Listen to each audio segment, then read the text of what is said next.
I'm Lindsey Guenther, and this is my presentation on Pedro Meyer.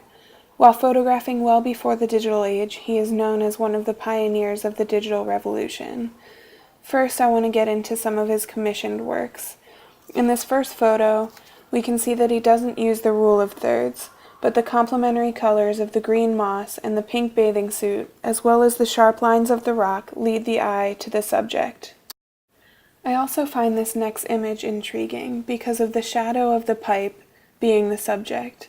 Again, he does not use the rule of thirds, but Meyer draws the attention to the pipe by splitting the two colors in the scene, which are also complementary colors, of a rust orange and a light blue.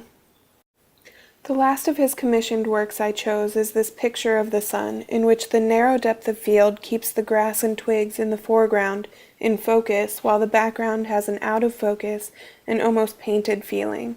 Again, these strong colors that Meyer is able to capture are what really drew my attention to this image. While Meyer has many permanent collections in museums around the world, one of his galleries on his website is what really connected me with this photographer. The gallery is entitled I Photograph to Remember, and in this he showcases the lives of his parents and their hardships with health in their later lives. This was my favorite photo from this gallery. The black and white image does not distract from the emotion that his parents are feeling the moment after his father was diagnosed with cancer. The final image of this gallery displays some of Meyer's digital photography techniques, in which he takes an old photo of his father and himself, seen on the right, and combines it with a photo of himself and his son, seen on the left.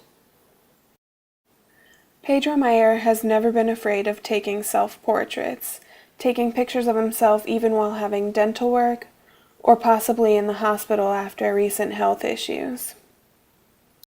He even uses varying techniques. For instance, in this image, we can see his shadow on the palm tree.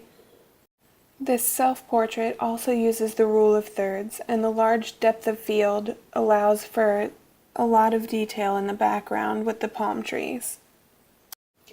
This self-portrait also uses the rule of thirds, with Meyer lining himself up on the right-hand third.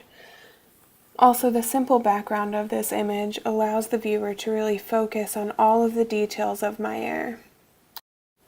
Meyer also often captured self-portraits off of mirrors and other reflective surfaces. In this image, you can see his reflection in the side view mirror of a car, while also focusing on the detailing in the background.